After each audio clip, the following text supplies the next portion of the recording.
xale yi ci inquiétude profonde yi nga xam ni nekk nañ ko. Pourquoi?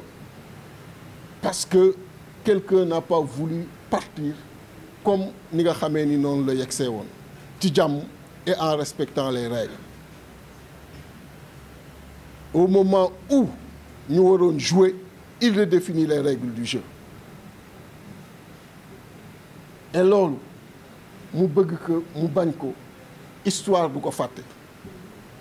Et malheureusement loolu rek la ñuy retenir dernièrement ci buy génn. Di féliciter nag le conseil constitutionnel. Xam nga nit bu defee la mu war a def sax kenn waru ko féliciter dëgg la mais day baax aussi situation réew bu tollee fenn gis une direction nit ku yàlla jox doole jël ko ndax moo yor pouvoir gis en face ñi nga xam ni aussi yàlla jox na leen pouvoir ñu jël seen courage jàkkaarloo ak kooku fàttali ko mu koy neex ak mu koy naqadi ses obligations vis-à-vis de la Constitution, ses obligations vis-à-vis du peuple sénégalais, ñooñu danoo jar a féliciter. Parce que kenn ignoré wul que le projet moo doon reprendre également le processus électoral. Kenn ignoré wul que le projet moo doon illégalement après le 2 avril se maintenir au pouvoir. Mais le Conseil constitutionnel ñaar yooyu yëpp mu faxas ko ba pare imposer ko la tenue de l'élection avant le 2 avril. Donc je veux que le peuple sénégalais, quel que soit par ailleurs li fi jot a jàll, rendre un vibrant hommage à ces sages du Conseil constitutionnel nga xam ni traité nañ leen tur yu ne dernièrement. Dem ba mettre sur pied une commission d'enquête parlementaire pour tuumal ay juges tey ñu ñëw wane ni li leen ñor mooy le Sénégal, li leen ñor mooy l'application de la Constitution, quel que soit par ailleurs ki nga xam ni moo bëgg leneen, même bu fekkee président de la République la ak bépp doole bu ko yàlla jox. Amul benn jeexalu président bu gën a ñaawee bu gën a tuute que jeexalu président de la République bi. Boo demee ba bànqaas yi wër Sénégal amul bànqaas bu respecter sa volonté, xam nga loolu c'est un problème. Donc diversion bi mu def démb lu mënoon ñàkk la. Parce que loolu tactique politicienne la. Xamoon na ni conseil constitutionnel mi ngi rejeter proposition yu jóge ci dialogue bi yëpp. Réunir nga 2 jours les forces vives, say forces vives. Retenir ak ñoom ay propositions.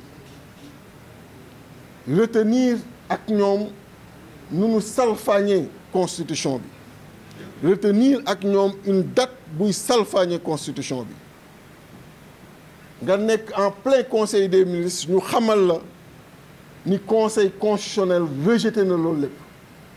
Mu leer ni la tey titre journaux yëpp dafa doon porté ci revers boobu bi la conseil constitutionnel def malgré 2 jours yi nga xam ni mobiliser nga nit ñi pour def sa dialogue. Nga xam loolu nga ni naa def de la diversion, naa dissoudre le gouvernement, nommer un premier ministre. On lui rappelle que moom en 2019 c'est en tant que président de la République qu'il était candidat.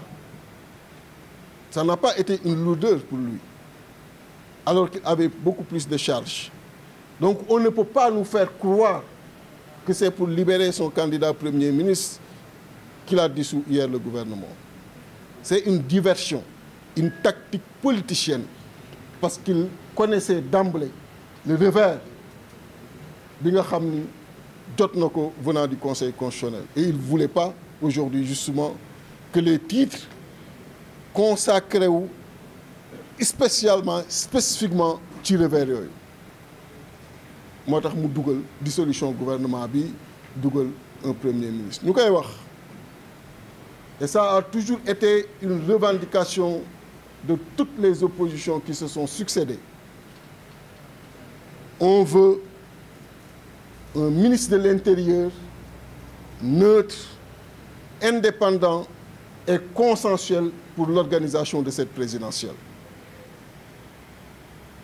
D'appeler tous les Sénégalais à la vigilance au niveau des bureaux de vote, à la vigilance sur le terrain pour que li nekk ci xol yi, li nekk ci xel yi, li nekk ci dënn yi mën a génn bis boobu ci urne yi. Bu mu ñu indil un ministre de l'Intérieur partisan, bu mu ñu indil un ministre de l'Intérieur buy njuuj njaaj, nañu indil un ministre de l'Intérieur qui est à la hauteur des enjeux du moment.